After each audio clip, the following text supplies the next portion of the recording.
अगर मैं इसको सोल्व करूं 15 क्वेश्चन सोल्व करूं तो देखें आपने इसका आंसर निकालना है, इसका आंसर जो आएगा वो इसके इक्वल रख देंगे हम, ठीक है ना। तो देखा जाए dx की लिमिट्स क्या है, 0 से 6 है और dy की लिमिट क्या है, 0 से 1 है। तो सबसे पहले इन्हें सोल्व करें, 0 से c 2x plus y dx, ठीक है। सोल्व करने के बाद देखें तो इसका आंसर क्या आता है, 2x c, एक मिनट आप पहले इसको ना लेफ्ट हैंड साइड के तौर पर नीचे उतार दें, 0 से 1, 0 से c 2x plus y dx plus dx dy।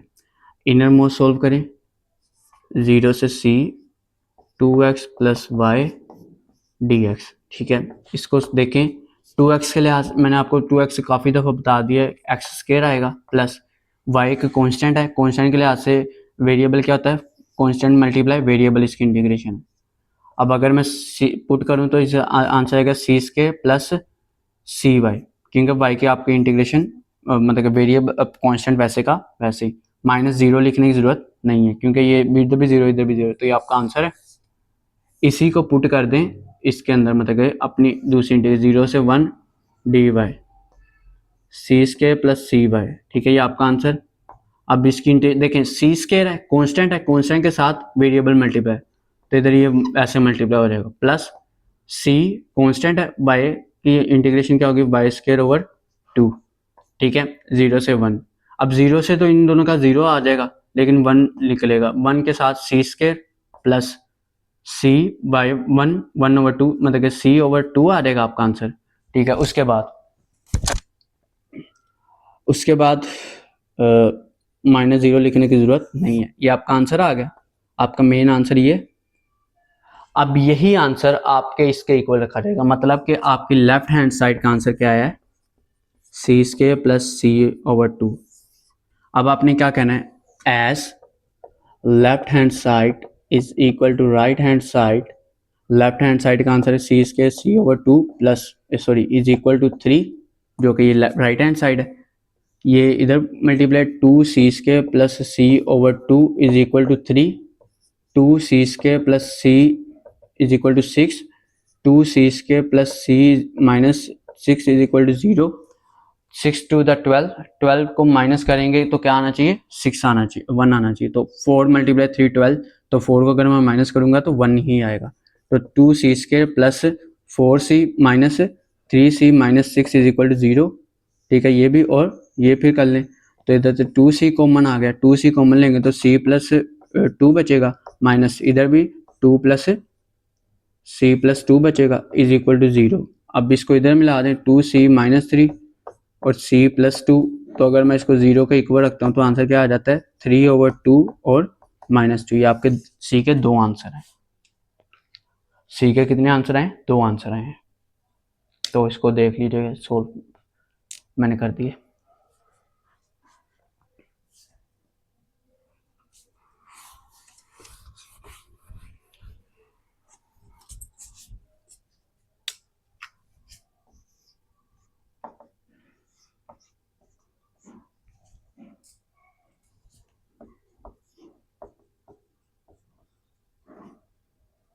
अब 16 क्वेश्चन हल करते हैं। सबसे पहले पोज करके आप खुद ट्राई करें इसको।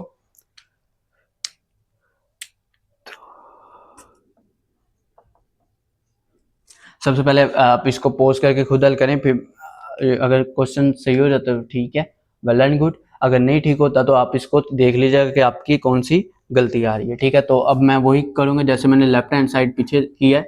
Left hand side is equal to -1 से c, 0 से 2, ठीक है, xy plus 1 dy dx। Inner part solve करें, ठीक है ना। इनर पार्ट्स कैसे सोल्व होगा, 0 से 2 xy प्लस 1 dy, ठीक है। इसको सोल्व करें, x y के लिहाज से y करें, x कांस्टेंट है, y के लिहाज से y करेंगे तो y square over 2, okay, plus 1 y के लिहाज से क्या होगा y, ठीक है, 0 से 2। अब मैं लिमिट्स पुट कर रहा हूँ, x ये हो जाएगा 2 स्क्वायर ओवर 2। अब ये लिमिट्स y में आनी चाहिए, ठीक है ना, प्लस 2 माइनस 0 लिखने की ज़रूरत नहीं। तो ये 2 इससे एक 2 से कैंसिल, एक 2 बच गया, तो इधर आंसर आ गया 2x प्लस 2, जिसको हम लिख सकते हैं 2x प्लस 1, ठीक है ना। ये आपका आंसर है इनर का। अब जो इनर का आंसर है वो आउटर का क्या बन जाएगा, इंटीग्रेंड बन जाएगा। तो इधर देख लें c minus 1 D x 2x plus 1, ये 2 बाहर, माइनस 1 से c x plus 1 D x. अब अगर मैं इसको सोल्व करता हूँ तो सोल्व करने के बाद x के लिहाज से एक्स स्क्वायर ओवर 2, ठीक है ना। चलें ठीक है, इसी तरह सोल्व कर लें, x square over 2 plus x minus 1 से c।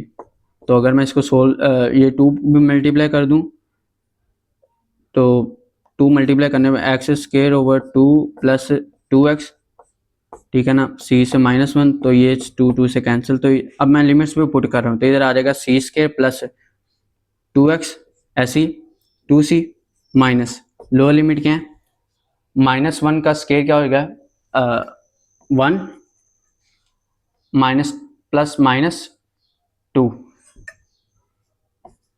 देखे ना, x की जगह माइनस 1 पुट किया तो माइनस 2 आ जाएगा, माइनस 2 प्लस 1 प्लस क्या आ जाएगा, माइनस 2 आ जाएगा।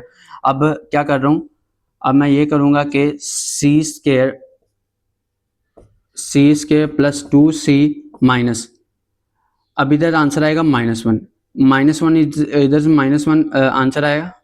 चलिए मैं इधर सोल्व कर देता हूँ, तो इधर आंसर क्या बच गया, c square plus 2c plus 1, ये आपका आंसर बचा। अब यही लेफ्ट हैंड साइड आपने इक्वल रख देनी है राइट हैंड साइड की। Left hand side is equal to right hand side, right hand side क्या है 4 प्लस 4c, और लेफ्ट हैंड साइड क्या है c square plus 2c minus plus 1, ठीक है। c स्क्वायर प्लस 2c, ये प्लस 4 है, c इधर आके -4c हो जाएगा, plus 1 minus 4 is equal to 0, c square plus 2c minus 4 sorry minus 2c minus 3 is equal to 0।